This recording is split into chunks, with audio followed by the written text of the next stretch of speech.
Bismillahirrahmanirrahim. Rakyat Indonesia yang saya cintai, para kader Partai Demokrat yang saya banggakan.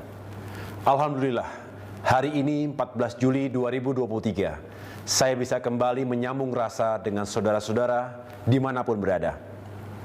Pada 14 Maret 2023 yang lalu, saya telah menyampaikan sikap politik Partai Demokrat dalam memperjuangkan perubahan dan perbaikan di berbagai sendi kehidupan bermasyarakat, berbangsa, dan bernegara. Kali ini saya ingin kembali menyampaikan gagasan tentang masa depan Indonesia.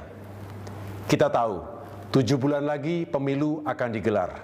Rakyat akan memilih para pemimpinnya, baik presiden dan wakil presiden maupun para wakil rakyat di DPR dan DPD.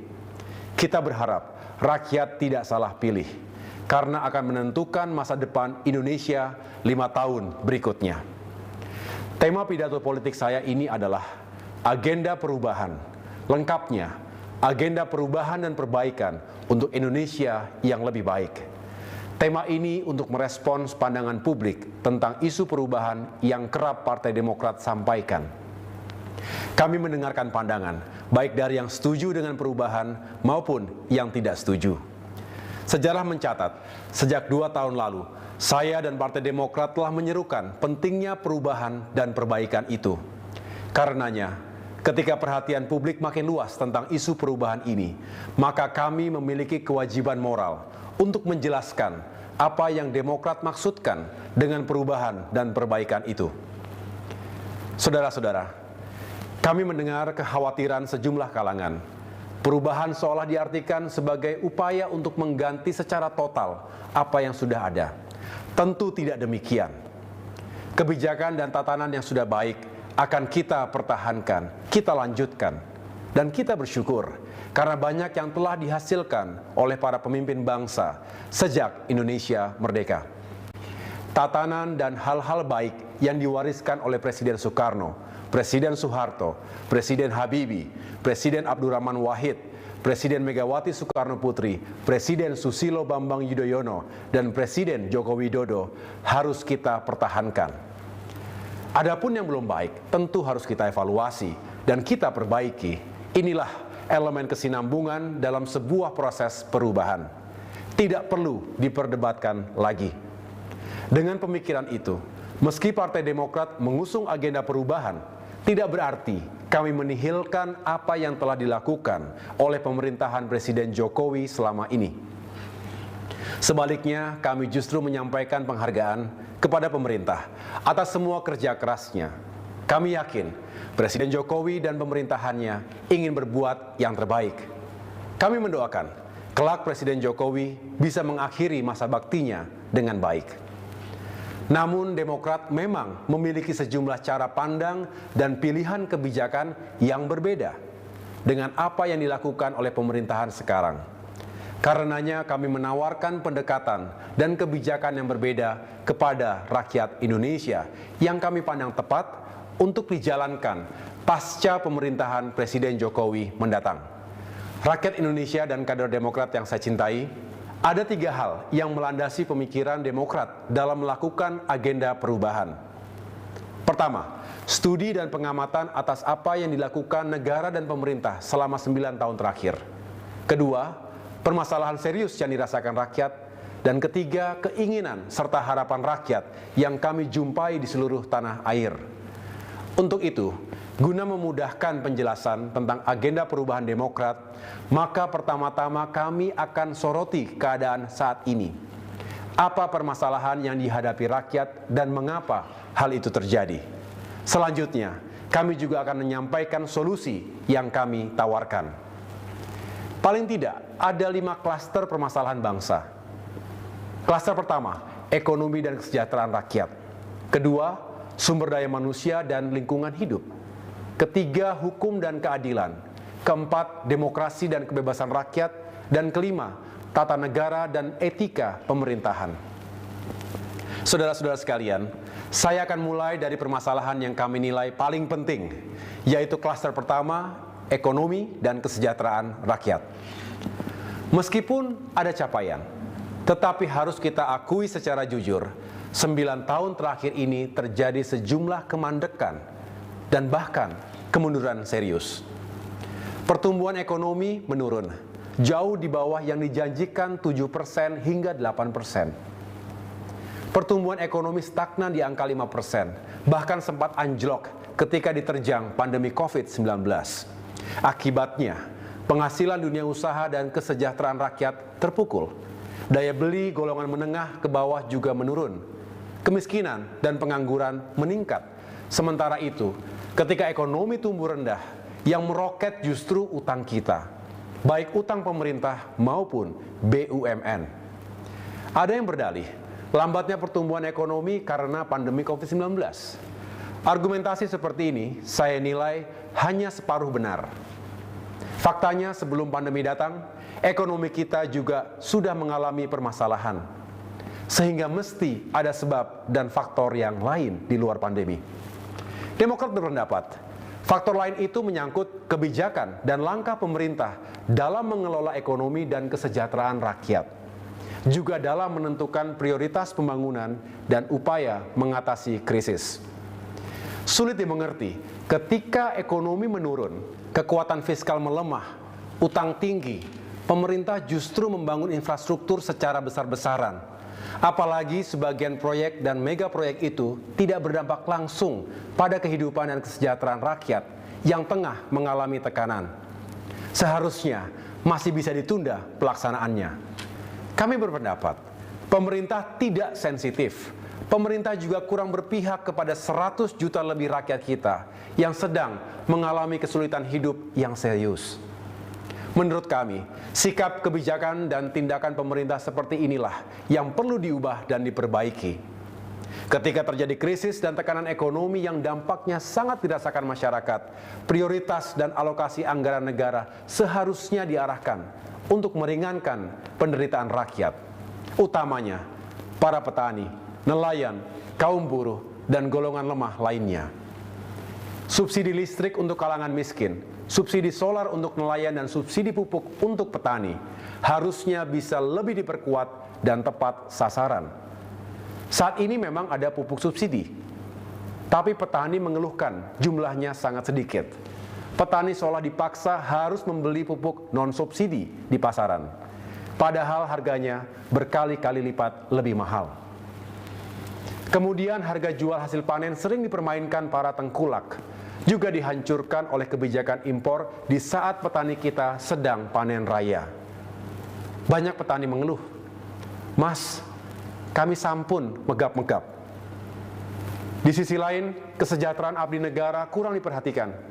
9 tahun terakhir, gaji mereka hanya naik 2 kali dengan akumulasi kenaikan 11% saja. Mestinya gaji ASN, guru, tenaga kesehatan, TNI Polri, perangkat desa dan pensiunan dinaikkan setiap tahunnya. Karena jika dikaitkan inflasi, gaji mereka sebenarnya terus mengalami penurunan. Ini jelas tidak adil. Kebijakan ini mesti diubah dan diperbaiki. Kita juga harus memperhatikan nasib guru dan pegawai honorer. Secara bertahap, angkat mereka sebagai ASN dengan kebijakan yang tepat. Saudara-saudara, dengan anggaran yang cukup, kita dapat meningkatkan lapangan pekerjaan untuk rakyat, termasuk generasi muda dan kaum perempuan. Angka pengangguran harus diturunkan, cegah PHK besar-besaran, dan demi keadilan, kontrol dan batasi tenaga kerja asing. Ketika terjadi krisis ekonomi, semestinya pemerintah memberikan insentif fiskal dan keringanan pajak kepada dunia usaha, bukan sebaliknya digenjot. Negara juga perlu meningkatkan perlindungan dan bantuan kepada puluhan juta UMKM melalui pelatihan, akses permodalan, dan pemasaran. Kredit usaha rakyat perlu ditingkatkan jumlahnya dan diperbaiki penyalurannya. Tingkatkan kemitraan antara usaha besar dengan UMKM. Bantu pedagang-pedagang kecil dan angkutan kota. Sementara itu, untuk menjaga daya beli masyarakat yang menderita karena tekanan ekonomi, maka kita perlu melanjutkan dan menghidupkan kembali semua program pro-rakyat era pemerintahan Presiden SBY. Program-program itu antara lain BLT, BLSM, BPJS, bantuan lansia, difabel dan korban bencana, PKH, Raskin, KUR, PNPM, dan lainnya. Dengan kebijakan yang berorientasi pada kesejahteraan rakyat tersebut, kita bisa meningkatkan kembali pertumbuhan ekonomi menuju 6%, bahkan lebih. Tapi pertumbuhan ekonomi ini harus dirasakan seluruh rakyat, bukan segelintir kelompok saja. Karena itu, sulit diterima akal sehat saat ekonomi tertekan pandemi, alokasi APBN untuk infrastruktur justru lebih besar dibandingkan anggaran kesehatan. Seolah proyek infrastruktur diutamakan, sedangkan nasib rakyat diabaikan. Diperlukan pemikiran yang rasional dan arif dalam penentuan prioritas dan pengelolaan anggaran negara. Lebih baik kita fokus pada peningkatan penghasilan dan daya beli rakyat, agar ekonomi terus bergerak dan tetap tumbuh. Kalau ekonomi tumbuh, penerimaan negara juga akan meningkat, pengangguran dan kemiskinan akan berkurang. Salah satu faktor penting pendorong pertumbuhan ekonomi nasional itu adalah investasi. Kita harus menggalakkan dan meningkatkan investasi agar tercipta lapangan kerja yang lebih luas, serta penerimaan pajak yang lebih besar. Untuk itu, iklim investasi harus terus diperbaiki, termasuk kepastian di bidang hukum dan birokrasi. Kami tahu, pemerintah telah bekerja keras untuk meningkatkan investasi nasional. Tapi Demokrat mengingatkan, untuk menjaga keseimbangan antara penggunaan modal dalam negeri dan asing. Terlalu dominannya modal asing, apalagi tidak disertai dengan kuatnya perjanjian dalam kontrak, bisa sangat merugikan negara dan rakyat kita. Saat ini, pelibatan investor asing di usaha energi dan sumber daya mineral, bidang pembangunan infrastruktur, kesehatan, perkebunan, dan lain-lain dinilai terlalu longgar, sehingga dirasakan kurang adil bagi rakyat. Kita harus menjadi tuan rumah di negeri kita sendiri. Saudara-saudara, Partai Demokrat dan kita semua mencemaskan meroketnya jumlah utang Indonesia, baik utang pemerintah maupun utang BUMN, hingga membuat kinerja sejumlah BUMN kita jauh di bawah sasaran. Kita harus menghentikan utang pemerintah dan utang BUMN yang terlalu besar. Banyak negara yang perekonomiannya jatuh dan mengalami krisis hebat karena jebakan utang. Pemerintah tidak bisa hanya berpikir ekonomi jangka pendek, apalagi tidak memikirkan konsekuensi jangka panjang. Kita harus belajar, banyak negara gagal akibat utang yang ugal-ugalan. Akibat utang meroket, ruang fiskal sempit.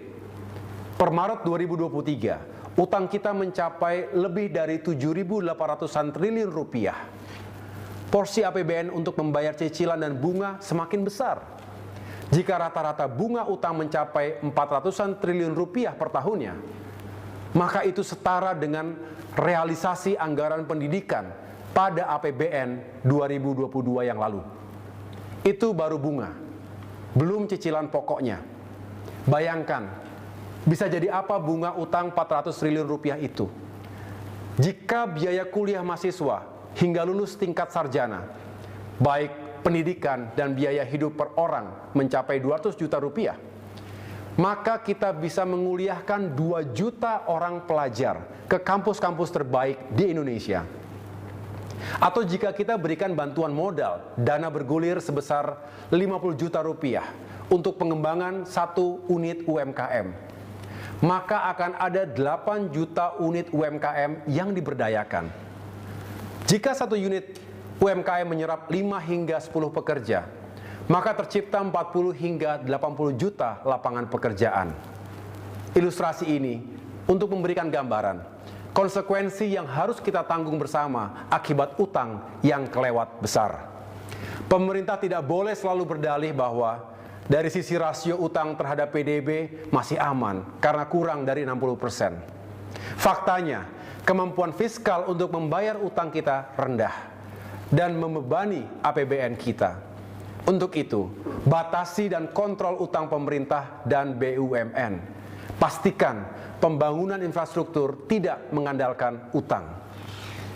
Infrastruktur memang penting. Karenanya kita juga harus melanjutkan pembangunan infrastruktur, termasuk infrastruktur perdesaan, seperti yang telah dilakukan oleh pemerintahan-pemerintahan sebelumnya. tetapi perlu dilakukan perubahan dan perbaikan atas kebijakan pembangunan infrastruktur ini. Pertama, pilih dan prioritaskan infrastruktur apa yang diperlukan dengan tahapan yang rasional.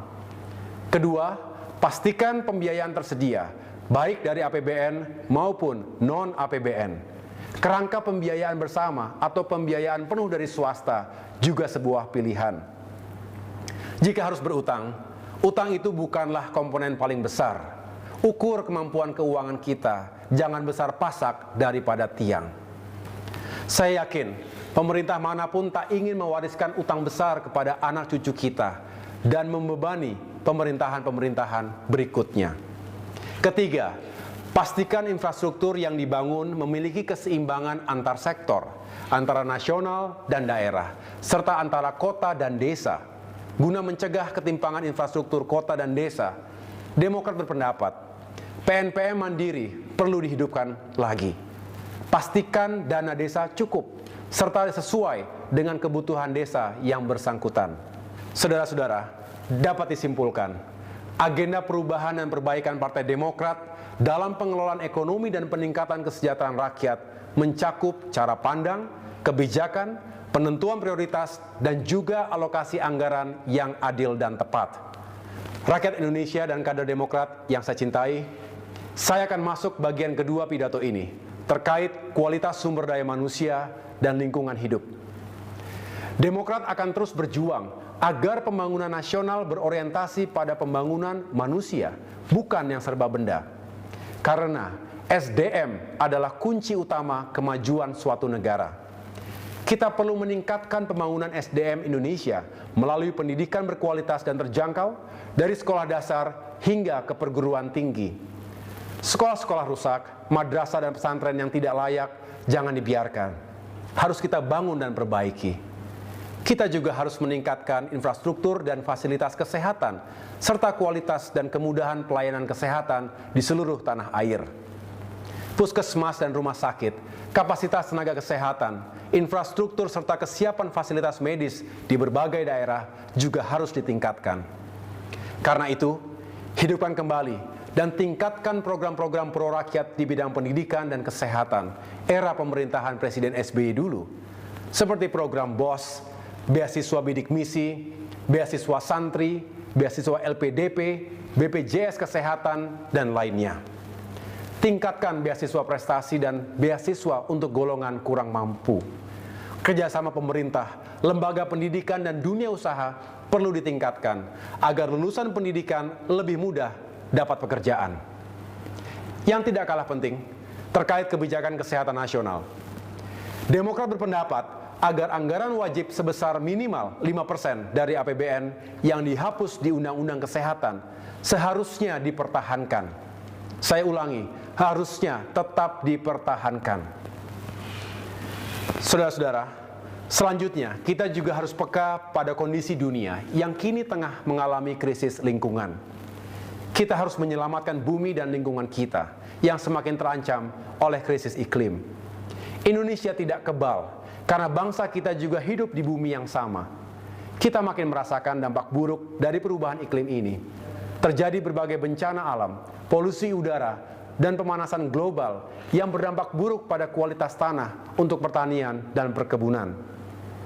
Diprediksi, 8% lahan pertanian di dunia tidak akan lagi bisa digunakan jika suhu bumi meningkat 1,5 derajat Celcius.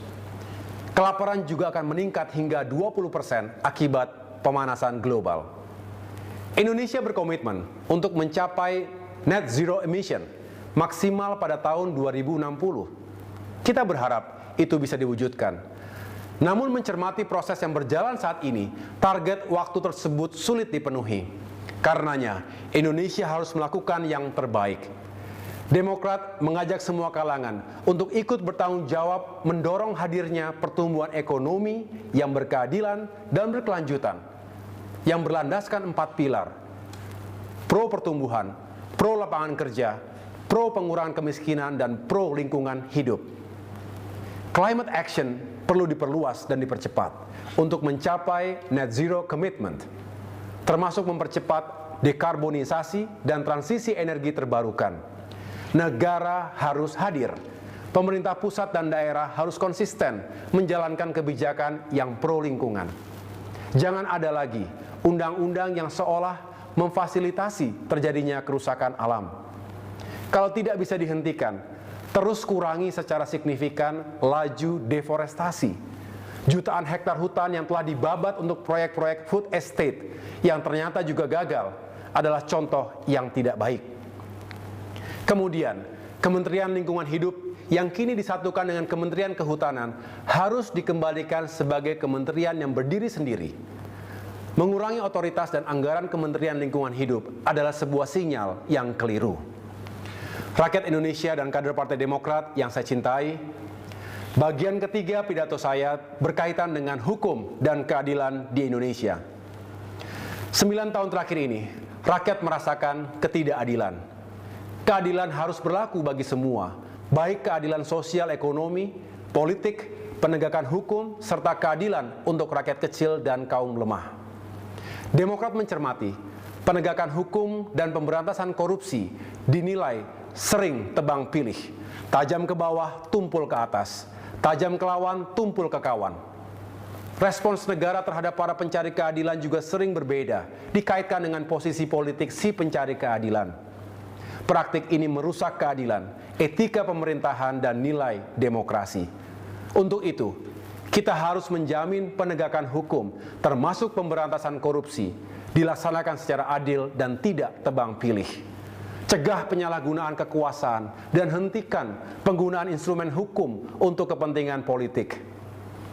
Di tengah-tengah ketidakpuasan masyarakat terhadap penegakan hukum dan keadilan, Demokrat dengan tulus mengucapkan terima kasih dan penghargaan bagi para penegak hukum yang tetap amanah, objektif, menjunjung kebenaran dan akal sehat sehingga keadilan tetap tegak. Namun demikian, Demokrat berpendapat bahwa perubahan dan perbaikan dalam penegakan hukum perlu terus dilakukan di masa depan. Ingat, ketidakadilan adalah sumber utama dari semua permasalahan. Rakyat Indonesia dan kader Partai Demokrat yang saya cintai, bagian keempat pidato saya adalah terkait demokrasi dan kebebasan rakyat. Partai Demokrat mengamati, akhir-akhir ini telah terjadi kemunduran demokrasi secara fundamental. Demokrasi yang baik dan matang mesti ditandai oleh dihormatinya pranata hukum, dijaminnya kebebasan berbicara, kemerdekaan pers, dan dilindunginya hak-hak asasi manusia.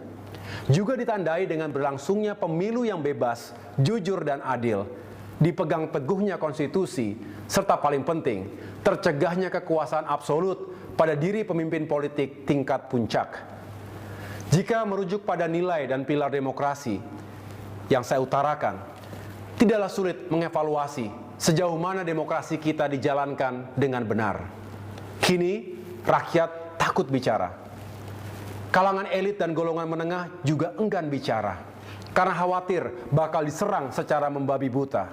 Lawan politik penguasa diidentikan sebagai musuh negara. Netralitas dan independensi kekuasaan negara dipertanyakan. Tentu banyak yang bertanya, ketika ada niat cawe-cawe pemimpin negeri dalam pemilu 2024 mendatang.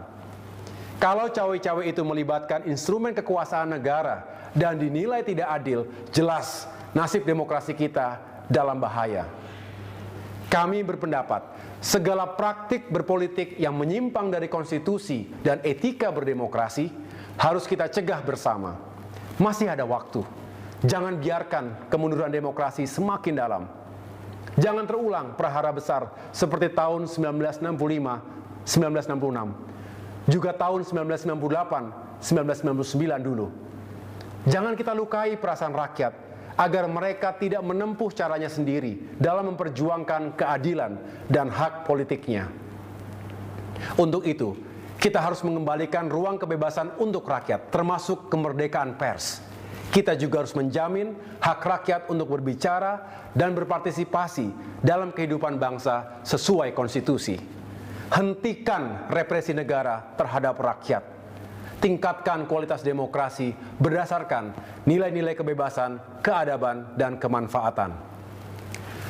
Rakyat Indonesia dan kader Demokrat yang saya banggakan, Bagian kelima atau terakhir dari pidato saya berkaitan dengan perbaikan tata negara dan etika pemerintahan. Undang-Undang Dasar 1945 mengatur kewenangan setiap lembaga negara, termasuk presiden dan jajaran pemerintahannya. Dalam konstitusi yang telah dilakukan 4 kali perubahan, semangat dan prinsip keseimbangan serta kesetaraan antar lembaga harus dijaga, agar tidak kembali lagi ke tatanan era otoritarian dulu.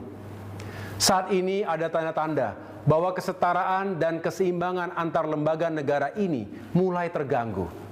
Kalangan pemerhati konstitusi dan tata negara mulai melihat tendensi kembalinya konsentrasi kekuasaan di tangan presiden, meski tidak sedalam di era otoritarian dulu. Sejarah memberikan pelajaran, kekuasaan tetap harus dikontrol oleh kekuasaan yang lain, agar tidak menciptakan model pemerintahan yang absolut dan totalitarian. Untuk itu, Demokrat bertekad untuk menegakkan kembali kesetaraan dan keseimbangan antar lembaga negara sesuai prinsip checks and balances dalam sistem presidensial. Demokrat juga mencermati etika pejabat negara dan kaidah tata pemerintahan yang baik, good governance. Khususnya dengan apa yang boleh dan tidak boleh dilakukan, atau etis dan tidak etis untuk dilakukan oleh para pejabat negara. Misalnya, terkait keterlibatan para pejabat negara dalam kegiatan bisnis di lingkungan pemerintahan atau lembaga negara di mana ia berada. Menjadi tidak etis jika menteri atau pejabat negara menjalankan bisnis sementara ia berada dalam lingkaran pembuatan kebijakan dan regulasi yang terkait langsung dengan bisnis itu. Jelas ada konflik kepentingan. Lebih tidak etis kalau wilayah bisnis pejabat itu menggunakan anggaran negara di mana ia terlibat dalam penyusunan APBN tersebut. Ini namanya jeruk makan jeruk atau berburu di kebun binatang. Karenanya Demokrat berpendapat bisnis pejabat model begini harus dicegah dan dihentikan. Rakyat Indonesia dan kader Demokrat yang saya banggakan, saya telah menyampaikan secara utuh agenda perubahan dan perbaikan untuk Indonesia yang lebih baik. Agenda perubahan ini akan diperjuangkan oleh Partai Demokrat saat ini dan di masa depan. Secara lebih rinci saya akan sampaikan pada kesempatan yang lain. Kami berharap saudara-saudara kami, rakyat Indonesia, dapat memahaminya. Semoga tidak ada lagi yang khawatir kalau perubahan yang Demokrat usung bertentangan dengan kerangka bernegara. Sama sekali tidak. Justru perubahan dan perbaikan yang diperjuangkan akan meneguhkan dan memperkokoh kehidupan berbangsa dan bernegara kita. Kami, Partai Demokrat, adalah anak kandung reformasi. Sebagai partai bergaris ideologi nasionalis religius, kami akan terus menjaga Pancasila dan keutuhan NKRI. Kami akan mengawal dan menjaga kebinekaan bangsa, serta menolak intoleransi, ekstremisme, dan radikalisme dalam bentuk apapun dan dari kalangan manapun. Partai Demokrat pro ekonomi yang berkeadilan dan ramah lingkungan, pro kesejahteraan rakyat, khususnya wong cilik, juga pro keadilan dan pro demokrasi. Itulah jati diri kami. Akhirnya, kami mohon doa restu dan dukungan rakyat agar perjuangan besar ini dapat terwujud. Di atas segalanya, kami memohon ridho dan pertolongan Tuhan Yang Maha Kuasa, Allah Subhanahu wa Ta'ala, agar kami dapat terus berkontribusi positif dalam pembangunan Indonesia ke depan. Kepada para kader Demokrat, jadilah motor perubahan dan perbaikan yang siap menghadirkan gelombang dan getaran untuk Indonesia yang lebih baik. Maju negaranya, sejahtera rakyatnya. Mari kita satukan energi dan kekuatan perubahan. Insya Allah, perubahan dan perbaikan akan hadir di Indonesia. Terima kasih. Tuhan bersama kita.